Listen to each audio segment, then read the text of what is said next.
But the reason why this is not in your best interest is because a lot of them will not tell you. You still want to make sure you're getting all the additional incentives they might be able to offer you, that more times than not, people just like you and I have built these homes, and there are certain things that sometimes can slip up. This video is going to explain to you, if you're a first-time home buyer, what you should look for and what is the difference between that builder rep and that buyer's agent. What's going on, guys? Thank you so much for joining me on another episode for Living in El Paso. I am ｃｈěจ๋ឆ, and today I am in one of the Diamond Homes listing. This property is listed right around $360,000. It is a 4-bedroom, 2-bath, over 1,900 square feet.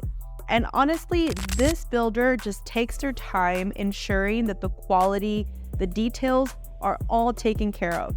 So I will be conducting a tour for you guys. Also, I wanted to share with you 4 key components if you are a first-time home buyer that you should personally be looking out for, especially if you are considering a new build. With that being said, let's dive deep.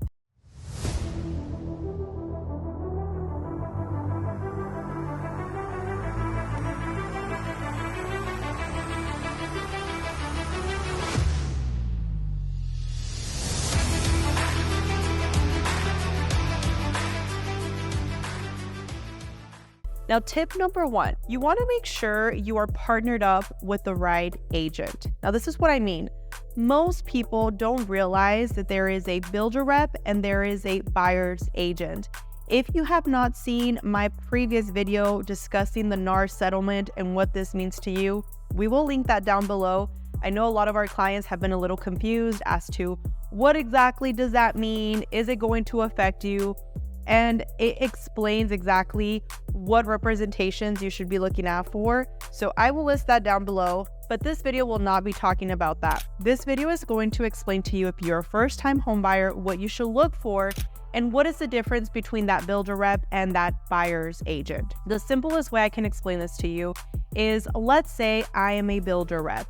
I am going to have a fiduciary duty to my builder because I am representing them and I hold the listing to their properties. Meaning, if I am going to be negotiating with a buyer, I need to still make sure that I'm taking care of my builder beyond anything because I have a duty to them. Now, when you are a buyer's agent, the duty comes to the client. AKA, in this situation, if you are a buyer, that would be you.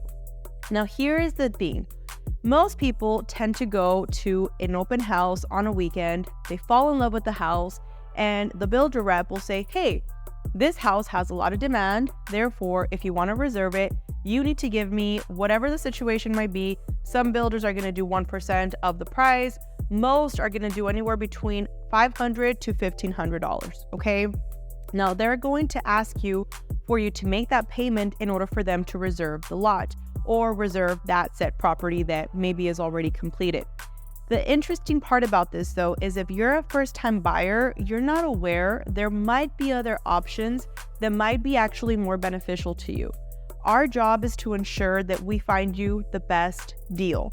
And this is something that a lot of people don't really understand when they're a first-time buyer. They believe, if I go with the builder, I'm going to get more incentives. And unfortunately, there's a lot of deceiving people out there that will tell you, cut out your agent, just deal with us directly, and let's not worry about any additional fees that your agent is going to charge, because we, in this case, would charge the builder for them. But the reason why this is not in your best interest is because a lot of them will not tell you. You still want to make sure you're getting all the additional incentives they might be able to offer you, that as a builder, they're obviously going to give you if we know that we need to ask for them. But number 2, I've had horror stories where people have told us, we bought this house 5 years ago, we bought it directly through the builder rep. They didn't tell us what an inspection even was. We went through the inspection company that they recommended. Come to find out a few years later, there's a bunch of things going on with the property that they were not aware of. Small things that could really make a difference. You want to make sure you're protected. This is why having your representation is extremely important. You wouldn't want to go to court and have the opponent's attorney represent you, right? That just doesn't make sense. That is tip number 1. Now, tip number 2 is going to be ensuring that you're really getting the best lender. Now, I've seen many agents essentially just go with one builder, one lender, and that is it. That's not really working toward your benefit. If you really think about it, what is happening in that situation is that you are committing to one lender without seeing what else is out there, right? It's like if you, as a funny example, right? It's like if you married the first person you went on a date with and you never saw anybody else, and then you find out later, years later, that, hey, there was actually a lot more options that you could have chose if you're unhappy with this particular person, right? So this is something you want to keep in mind. A lot of the times people go with the first lender that they get, and they don't realize that another lender could have given them additional discount points, maybe additional promotions. Maybe they could have offered them to pay their appraisal depending on the promotion they had going on. There's a lot of things that can actually help you ensure that as a buyer, you are being taken care of. But what you don't know, you don't know. This is why having the right agency is going to take care of you to ensure that you know what to ask.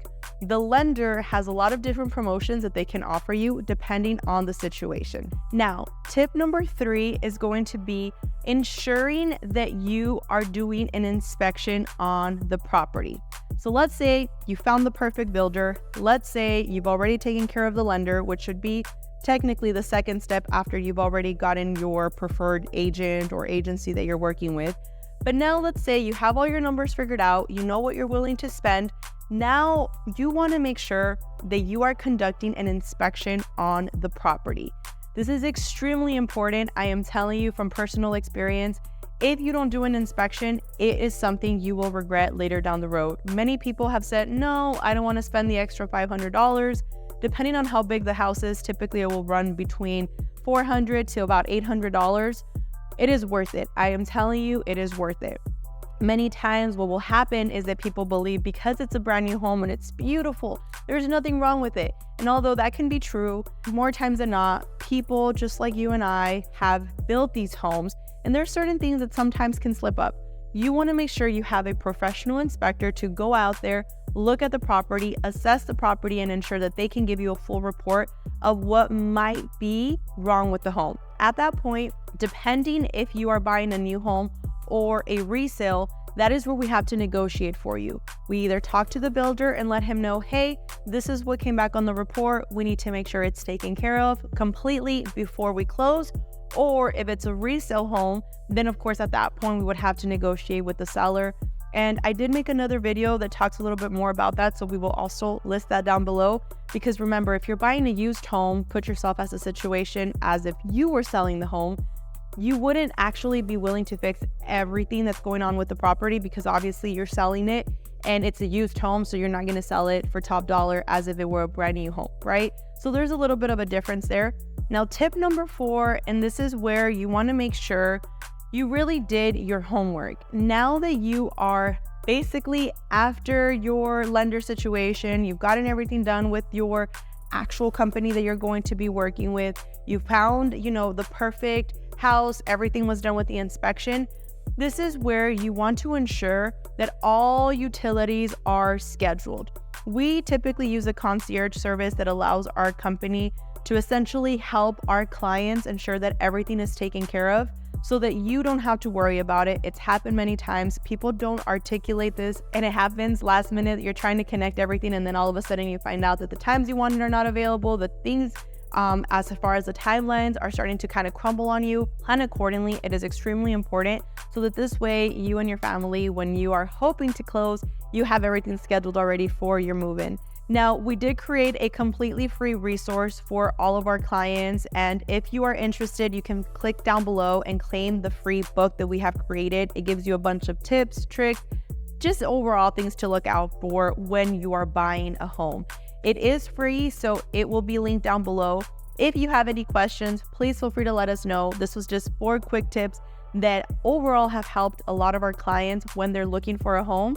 This particular home is stunning, so I am going to be showing you guys around shortly.